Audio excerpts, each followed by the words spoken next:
times one and all as we celebrate the magic of women in cinema at our Film Coven. We're your hosts, Kelli Mehan and Melissa Woody, and today we are inducting Ellen Ripley into our cinema circle from Alien.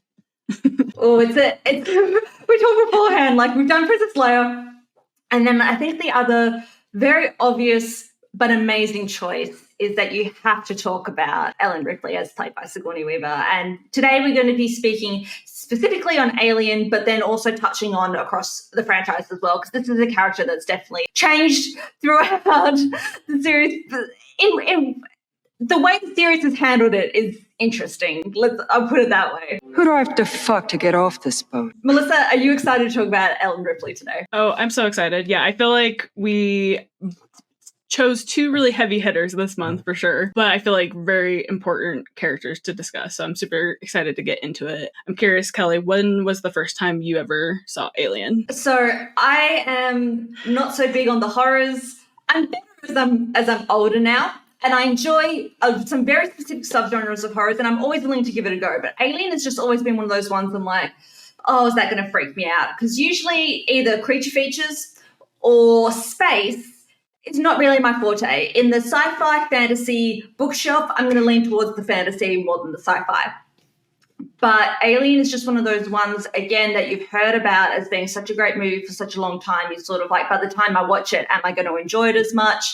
One of those ones. So I watched it 2017 as a blind spot, need to fix this because I'm enjoying my movie trivia and I feel like this is a big one to cover. And I watched it on my own, on my computer screen, on a winter day where it was freezing cold and I didn't get a blanket. So it's just one of those sensory sort of ones where I really vividly, I can't remember the day, but I remember the experience of watching it on my own. And just like, Kelli, why didn't you get a freaking like big comfy jacket or something? Like I put myself through the torture of feeling isolated, alone and cold during my watch. But probably that really added to it because I enjoyed it so much. And this was my second watch through and I enjoyed it just as much. Melissa, what's your history with Alien? Yeah, so this is one I don't remember the first time I watched it because I've watched it several times throughout the years. Like while you were watching Princess Bride, I was watching Alien again. And this one, I do find to be a little bit more sentimental now because when me and my husband, Jeff, were first dating, I'm pretty sure this was the first movie we ever watched, or it's one of the first movies we ever watched together. So, like, it definitely, like, kind of just adds to it a bit now. So, yeah, so this one's, like, kind of one of those ones where it's been with me for, like, ever, so I don't really remember that first time watch per se, but I want to say it was around 12, 13 years old. Yeah. Did it add? Did you already love the horrors? Did you already have a love of sci-fi or anything? Is this like a definitive one for you? Yeah, I've always liked genre style films. Like that's just always something I've gravitated towards. And yeah, I've always been interested in the horror genre since a very young child. So yeah, this was definitely up my alley. Well, I've got to come into it already knowing sort of Ellen Ripley and like the lore, because if you ever would look at lists like action heroes or sci-fi movies, that's a name that's bandied around, but you probably maybe got to just experience it as is. What was your initial thoughts on Ripley, and has that sort of changed when we watched it this time or adapted or because of the sequels? What are your thoughts on the character in general? I love Ripley. Like I even think because the Alien franchise in general is disjointed, I would say.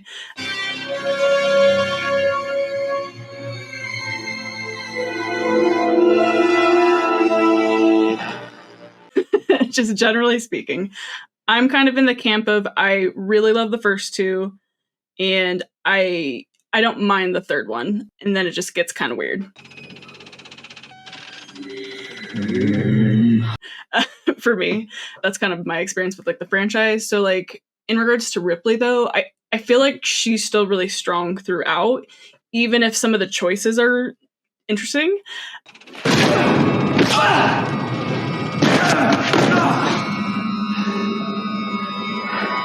The choices, I still feel like Sigourney Weaver just always delivers and is just such a strong presence on screen. I would say through the years, it hasn't necessarily changed. I just love her more and more. It kind of feels like it's very similar to Leia, where it's like, it's this character that's been with me for a long time. And I don't know. She's just somebody I enjoy more and more the more I see her. Wonderful. So focusing on our first one, because I'm in the same boat. Like, I've only seen the first two, and we were talking about doing Ripley, and I'm like, Melissa, I just don't hate myself enough to put myself through the rest of the franchise. So if we could just talk mostly about one, because one is definitely in my top 5 horrors of all time. I think it is just so masterfully crafted. I just love, as I sort of said, it was probably just the time that I watched it, just this sense of dread that's threaded throughout.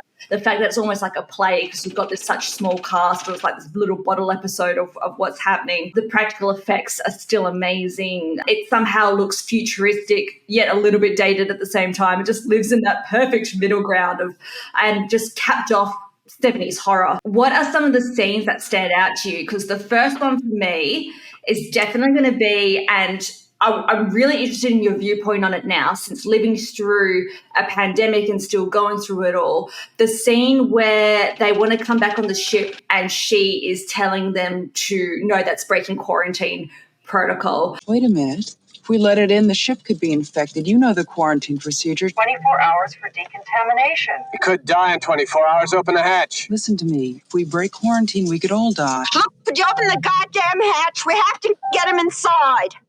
As always, like, this is one that I watched before and being like, well, you know, she's right, but not thinking much of it in 2017. And now watching it now, it's just, having studied epidemiology and, as I sort of said, lived through it all, the word quarantine holds a lot of different feelings and stakes to us now probably than it has before. Melissa, what were your thoughts on this scene? Very much echo, and I felt very much the same way on this viewing, because it had been a while since I've seen it. As many times I've seen this movie, I probably haven't seen it in over 10 years. I think it does add this weight a bit more. Like you said, just the word quarantine, it feels different now, just living in this post-current, COVID world that we're living. Yeah, no, I love how kind of stern she is.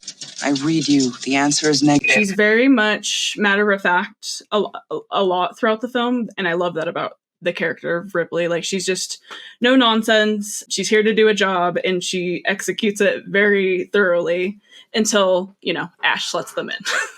And then she's like, why are you doing this? I love that you describe her as matter of fact, because that's the way I'm thinking it as well. Like, I don't know if this is just my experience in a school, but the whole time I'm watching, I'm like, Ripley gives major teacher energy. She has teacher voice. That's the only way. She uses the voice. Shut up! Yeah, because she gives instruction, but and like I've been trying not to use this phrase as we've been doing the show, but she's just not a bitch. And it could be really easy to write this character as an in-charge ball-busting bitch. And she's just not. She's just, as you sort of said, very matter-of-fact, very research-based. And she's never cross. She's just firm and stern in a very Mary Poppins-y sort of way. And it's very much said in that scene where they're like, let us on or he's going to die. And she says, you would say the same thing if you were sitting here in my shoes. And just, I love that she uses reasoning and critical thinking throughout the whole film. And it's one of those ones where, as the film in general, you can do that observation of like, Alien's about a movie where no one listened to the woman and she gets to live happily ever after with her cat. Tee. Funny, yes, and a little bit true. But it is very interesting in this scene when I'm watching it now, and to have that she is so firmly, no, that's breaking quarantine protocol. I am the science officer, here's that, and to get overridden by not even a man, a robot man. It's just very interesting. Melissa, is there any other takeaway from the scene that you found? Yeah, no, this is definitely one I wanted to bring up because it's definitely, I think, a highlight to Ripley's character that she, yes, I think, throughout the film is always kind of looking at the greater good of it all and, like, again, just following the rules. And so, yeah, I think this scene very much highlights that. I will say another scene kind of later on that goes well with this scene is when she questions Ash about it and is like, hey, like, why were you breaking quarantine? You're going to sacrifice everyone's life. Like, what are you thinking? And You also forgot the science division's basic quarantine law. I love that Ripley is questioning the authority, I guess, even though she's like, hey, like, I'm actually in charge. Ash, when Dallas and Kane are off the ship, I'm senior officer. Who are you, the science officer, to just like take over and make these decisions? And I think knowing where the story's going on like a rewatch, this definitely is like the scene that very much shows Ash's true colors, and I think maybe reveals a little bit of his intentions as a character. I love the back and forth kind of like conversation between the two of them when she's kind of, just questioning him about it. As I sort of said, that's the key part of Ripley's character that's amazing, is just this critical thinking that she's able to use. You can tell she's a scientist, and I love the way they've written her because she just feels like a real person. That's what I mean when I'm getting like teacher vibes. It gives me very much that George R. R. Martin quote of like, how do you write such great women? It's like, I just write them as people. And Ripley's just written like a person. Like, she's not a stereotypical, if you're doing a woman science officer, you could have like real nerdy or like, very closed off or not good at interpersonal skills. And it's not. She's like this badass astronaut science person who's, like you said, get the job done, but still has these human emotions and thoughts and feelings because she loves the cat and she cares about her people, and she's just got, as you sort of said, that greater good humanitarian streak to her. So the fact that she is questioning Ash about, why did you break it? I'm in charge. She asserts some authority without, as I sort of said, without being a bitch. And it's just so, it's all on Sigourney Weaver. Like, I can't believe, I'm watching it, I'm like, this is just such a good performance. This is such a good performance. Because later on, she does get heated. Will you listen to me, Parker? Shut up! Like, it's not that she's cold.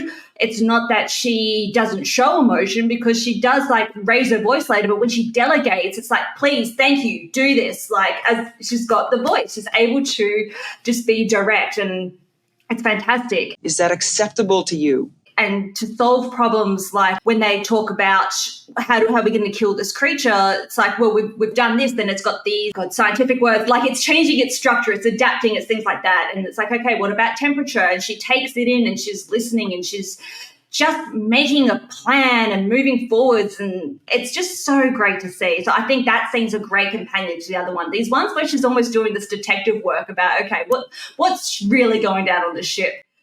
Really interesting. I was just going to circle back to kind of the beginning. Like, something on this rewatch that I just didn't really remember was how long it kind of takes until we even like have Ripley speak / like the story kind of pivots her as our main hero or protagonist. And like that was just something I kind of forgot, how long it kind of does take to get to that point. But I also just love the introduction of Ripley too. Like when Brett and Parker come down and she's just like, why don't you fuck off? Why don't you just fuck off? What? and then they don't really hear what she says, and she's just kind of like, yeah. Like, I don't remember exactly what she says, but like she kind of just reiterates something completely different. What'd you say, Rick? If you have any trouble, I'll be on the bridge. Again, I love her attitude. Like, she has some humor. Something that you had said earlier about just, these, I think all of them are just, they're all people. Like, they all just feel like everyday people that are on this ship. And I think that really adds to the charm of the film, but also just the relatability to these characters, and especially our main protagonist of Ripley. Yeah, that sense of dread, like these real people that are getting picked off one by one, that really starts to come through. We've got to talk about probably the most iconic scene from the film, and I forget how far in it is. It's not a Ripley specific scene, but I don't know how you don't talk Alien and not talk about the chest burst scene. Melissa, do you remember your first time watching this? What is your takes on it now? Has it lessened for you? Like, what's your thought? This is an all-time scene, just in movie history. Like, this is like this is the scene from this movie. It's definitely like on top kill scenes and like death scenes kind of lists and stuff, and I think it's still warranted. Like, I think the scene is so iconic. It's great. I know there's been like debates over the years of like the actors not knowing fully what was going on. From what I understand, it's like the blood was the part that was the unknowing part. So like Lambert's response to it is really genuine. Yeah, she's like, but yeah, I guess like looking at it now, I can't help but feel like Ollivander a little bit. because John heard and I'm just like, no. Great but terrible things has happened to him. Terrible. But great. And then also I think this really taps into a lot of the themes that the film is trying to go for. Like, I definitely think this has some kind of symbolism, metaphor, allegory of like childbirth and just like how nasty it is. And I think it really contrasts with the beginning of the film. They're opening from the pods. Like, I feel like you could like maybe interpret that as a rebirth or a birth kind of scene, because it's like they're coming out of their egg and their shell, and it's like all clean and sterile. And then it's like fast forward to this scene, it's anything but this is definitely more what it kind of is like to have birth. It's gross, it's bloody, it's visceral. What are your thoughts on the chestburster scene? I was trying to think. We have definitely talked about something with eggs and birth and creation. I couldn't put my finger on it. Was it when we did Return to Oz on doing Disney? Yes. It was. I had shower thoughts today, and I'm like, no, we've talked about like eggs and like the symbolism for that before, but definitely like how can you not? And that's a big part of science fiction, is showing us like putting the scary things we experience in humanity in just a different setting and making us twist and think about it. So of course this is about like it's no coincidence that the alien eggs are birthed from it. As a sort of, I don't mean to mention it again, but I mentioned Cracked After Hours last week, Princess Leia, but there's definitely, they've talked about Alien as well.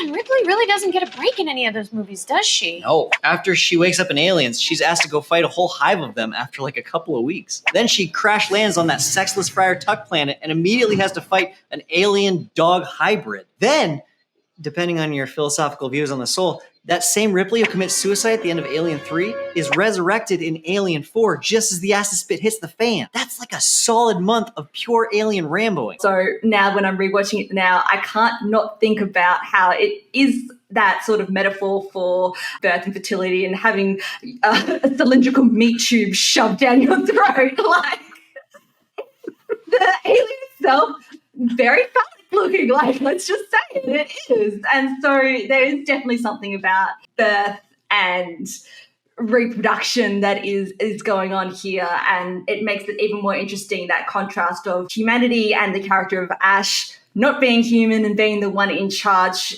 to get this life form back to Earth at the cost of humanity. And I think that is part of that scene of when Ripley finds the directive from Ash. And one of the more haunting scenes for me as well, Melissa, is when they reprogram Ash. Like, well, when they knock their head off, I forget that he's a robot every time. So when they knock their head off, I was like, holy shit, shit's getting real. Like, and all that. The practical effects are so great. Like, all the leaking and everything.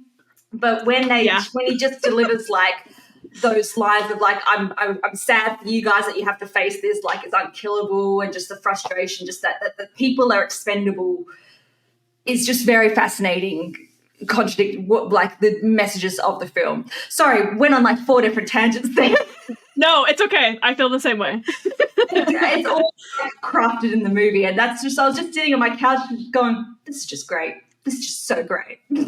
This film is just so, it's timeless in a way. Like you said, it feels maybe dated in some ways, but then at the same time, like, this could have come out like last year. It just, like, there's just such a timeless quality with this movie. And yeah, I do find it to be one of those like perfect films. Like, I don't say that often, but it's just the atmosphere that's like established, the score, the performances, the practical effects. It's all so fantastic. So I'm with you. I was worried because when we talk about Petite Maman, I'm like, I can't not do score.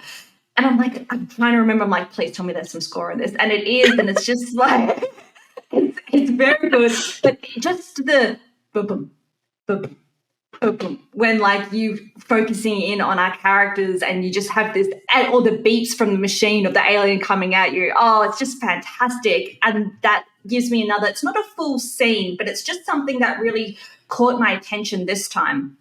I'm going to fast forward a little bit to the end. Everyone else is dead. Cut to. Everyone else is dead. We've got Ripley on her own, and it's when she's coming up through the hatch. with the flamethrower, and so she's still on the ship. She hasn't made it to the shuttle yet. She's trying to destroy the ship because that's how we're going to take this fucker down. Like, we're going to blow up the whole ship, get on the shuttle, let's go. Get the cat. Oh, Jonesy, love this cat. Another part that makes Ripley so freaking good. She loves the cat. The cat's amazing. I want to show Astro this cat and be like, that's a real cat there. I was going to say, this channel, we love strong women and cats. That needs to be the tagline. We need to like strong women and cats. Yes. She's got the cat. When she's sitting around, I'm like, yeah, bitch, you go get it. Like, do not leave her cat behind. Stuff. But it's when she's coming up through the hatch. Yes. And they zoom in on her face and she is sweating. And we've seen all the other characters walking around because she knows it's in the air shafts and we're trying to hunt this thing down and we're flamethrowing stuff and it's amazing. And everyone gets you just feel the perspiration in the air, but just the fact that we see our lead character just be sweaty and disgusting, like, I just love it, Melissa, because I was trying to think of a time previous to that and I really couldn't. And if you can, please put it in the comments if I've just missed a couple or I've got action movie blind spots where we've seen a lead heroine just not be glam, just be sweaty, just be an actual human being reacting to this in the moment. Melissa, did you notice that at all? Or towards the end as well, we do get like a bit of undressing and a bit of nudity, but it doesn't feel gratuitous. Did you have any sort of takes on this? I feel like there's discourse around Ripley like stripping down at the end, but I'm with you. I don't find it like very sexualized, I guess. Like I feel like it's just like, hey, like she's at a very vulnerable state. There's this monster alien very close by to her, and I think it's just emphasizing the vulnerability of the scene and like what's kind of going on. And I think I find it very powerful, especially because she gets to defeat it very shortly after that. But yeah, no, I love what you're saying about the sweat and like just the rosiness in her cheeks. It all feels very natural. Yeah, and Sigourney Weaver's just very like fresh face with those rosy cheeks, and it just adds again to that visceral feeling. It feels very real. Like it feels like you're there, on the Nostromo. Like because the whole film is very claustrophobic too. Like just in the way that it's like shot and everything, and that again adds to the dread and the tension of it all. And just those up close shots of her with the sweat is just it's very powerful. As you just said, the stripping down, like she's just being sweaty and gross and in her suits and stuff, and she thinks she's defeated it all and is going to go for a long nap and stuff. I don't think it's lascivious, and I'm wondering if we've just talked about Leia, which is very obviously a bit more sexualized with the metal bikini sort of thing. I don't think this is in the same vein because, as you sort of said, I feel like it's more stripping down. Is it skin to clothing ratio? Is it because she has more of a tank top on and a panty? Is she more I'm not covered? Sure. She's still got like, those are the tightest panties ever. I was looking at that and I'm like, and I was like, who the hell decided these astronauts are going to go to space and have all white briefs? Like, I'm like, no, black seamless black undies. That is just not practical. That did bother me a little bit. Agree. Yeah, I don't know if it's like the skin to clothing ratio or what. I think maybe it just has to do with the context of the scene. Like I think with Leia, it's like she was the slave and she didn't choose to like wear that, versus Ripley is just an everyday person on this ship, and that just happens to be what she's wearing underneath her clothes. Like it again, it feels very matter of fact. Like I don't feel like there's any context of like her like trying to put on a strip show for us or anything. Like that's not the context of the scene or anything. Like so I don't find it very like overly sexual in my opinion. And we also I was watching this and I'm like, what happened in 1979 where we wanted our horror female leads to be hiding in the closet and something coming trying to get them? Like they just don't help lead as well, because then she gets in the closet, and I guess it's also practical because, as you said, in the context of it, she needs to get into the spacesuit then. So it feels like it's serving a means to an end as well. So it's not just put in there just for show, which is great. Yes. And I found it very powerful as well. Even then, and just doing this whole project makes me question it. I'm like, well, why should I be like looking for if it's sexual or not. Why can't I just be like, hell yeah, girl, like that's amazing? And that's the attitude I'm trying to have as we're watching these sorts of things. So it's interesting.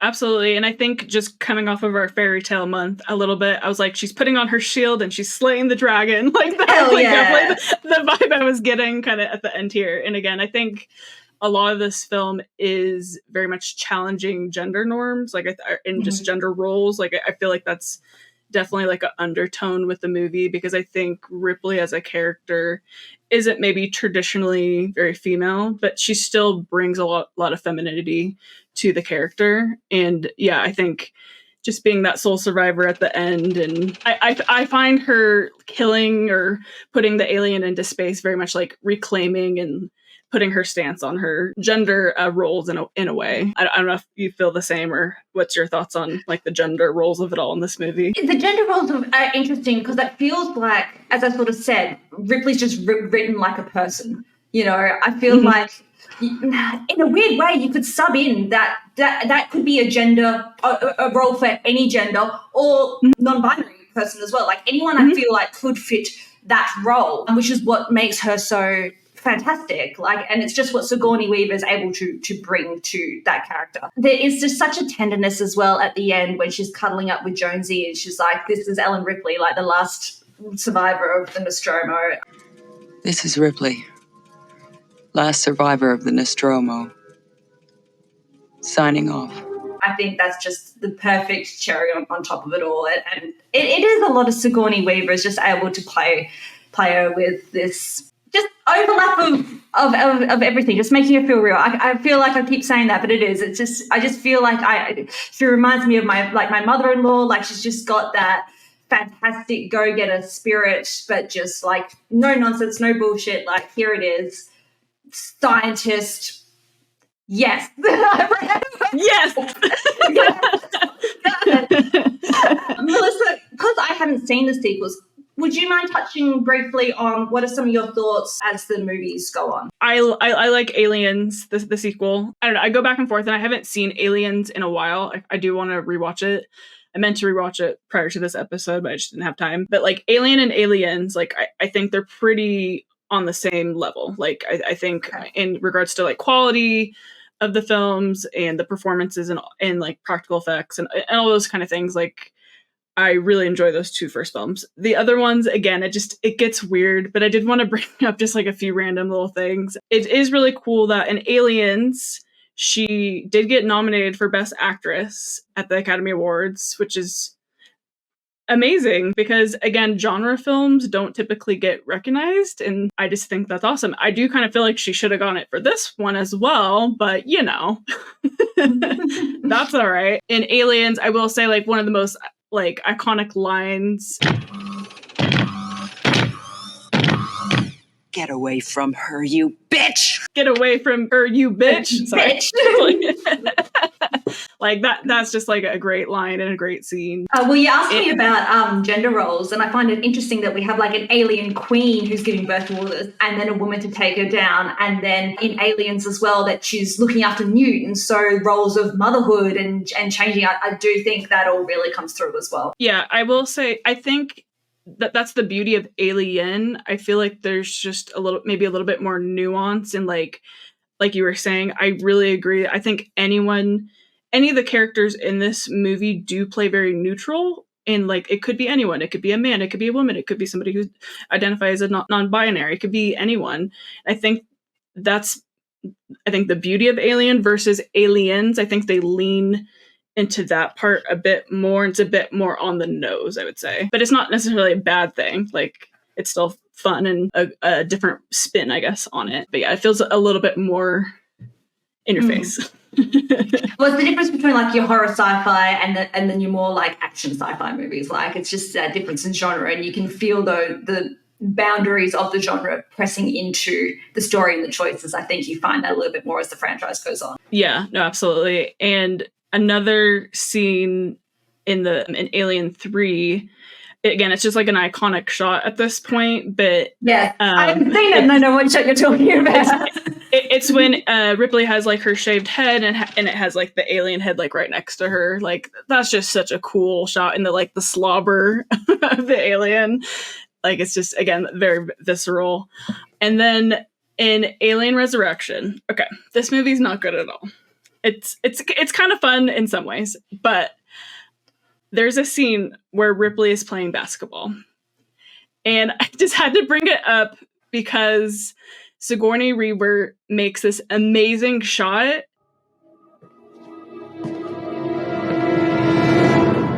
And I've watched like some behind the scenes stuff of it. And she like truly did this. 6 feet past the 3-point line. And she just does this. I wasn't even thinking get it in because I was so sort of demoralized this one. And, nothing but net. Just swish. So she like, from like not looking at the hoop, she like over the shoulders it. Yeah. And it goes in. 24-26, take full beat count up. Action.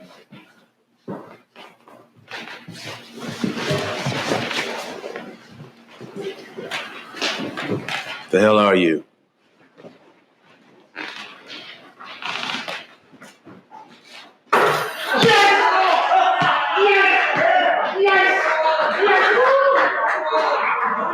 It's amazing.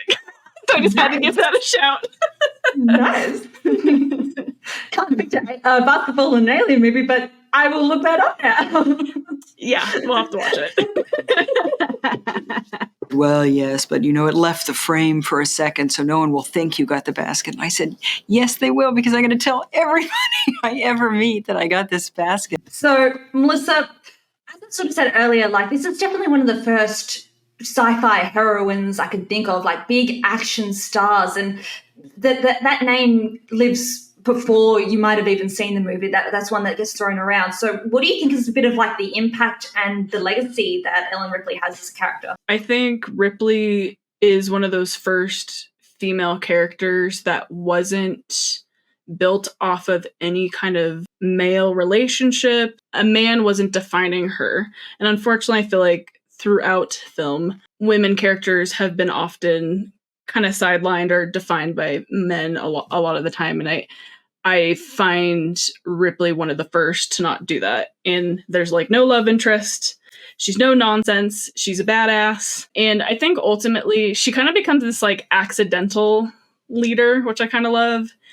And I love that she really stays human and she stays afraid. Like she's afraid. I was just about to say that as well. That's one big key part of it, is that she's terrified throughout it all. And it's a very natural human response to what it is. It's not that she's brave in a way that's not just like, yeah, I'm going to go kill this thing. It's like, let's just survive. Let's get through this. And it's fantastic.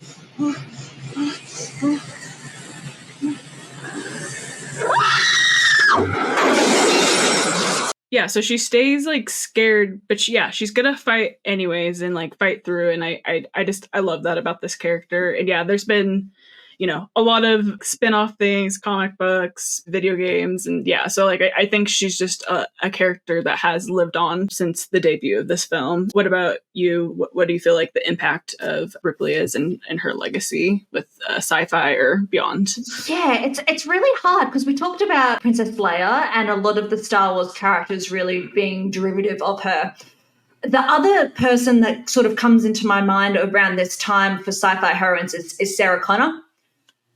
I think a lot more characters follow the Sarah Connor route of action heroines, of needing to be more tough physically, whereas Ripley's not a tough physically character, but she's just got this we keep talking about it, she's got this Gryffindor strength, she's got this Gryffindor bravery in her. So, and I'm trying to think of, I know how impactful she is because, as I sort of said, we talk about her so much, but I can't think of other characters that have fit the mold of a Ripley. I think they fit the mold of a Sarah Connor or a Princess Leia, but I can't think of any that really are born out of this, but are maybe just or inspired by. But no, I'm with you. I don't feel like there's really been that many that have followed the Ripley DNA as much as the Sarah Connor DNA of it all. Yeah. Yeah, so I would like to see more. Maybe I'm missing a few ones. Like, again, as I sort of said, space isn't my thing, so I don't know if there's like, maybe Interstellar, like a little bit with like your Anne Hathaways or something, like maybe just like women in astronaut films follow a little bit of the DNA. I have not seen Interstellar. I mean, I love Arrival, but I just feel like it's such a different character, so I don't know if I would like put them in the same camp, but Arrival is fantastic. But yeah, if anyone is watching this and like has recommendations or has seen characters that take the Ripley kind of DNA, like let us know in the comments. Yes, absolutely. But I do think that's just what's so interesting about the legacy of the character is that we haven't had another one like her, but she still stands like on this pedestal. Like I think if you ask people like, oh, what is some of your top 5 heroes, like female action heroines, I think Ripley tops most people's lists. And so it's just really interesting. We haven't seen like many copycat characters of that as well. Like she just really stands as her own thing, and it's awesome. She's just so fantastic. That's going to be our show for today. Melissa, tell people where they can find us, please. Yes, actually, real quick, I just want to shout out that Alien is, I think right now, doing a re-release in theaters for the 45th anniversary. So if it's in a theater near you, go check it out. Unfortunately, there's none near me that are playing. It's too far away, and I can't make it, unfortunately. Also, it's free on YouTube right now. So if you haven't seen it, you should go watch it. Yes, you can find us here, obviously. And if you're new, please subscribe to our channel so that you can stay tuned for upcoming videos. Otherwise, we're on X, TikTok, Letterboxd, Instagram, all those places. So come follow us. At the end of this month, we're doing another live episode, which I'm really excited because we're kind of doing something a little different this time. Building our own space crew. Join us May 24th at 10 p.m. Eastern Standard Time. We'll be live then. And until next time, everyone, stay magical.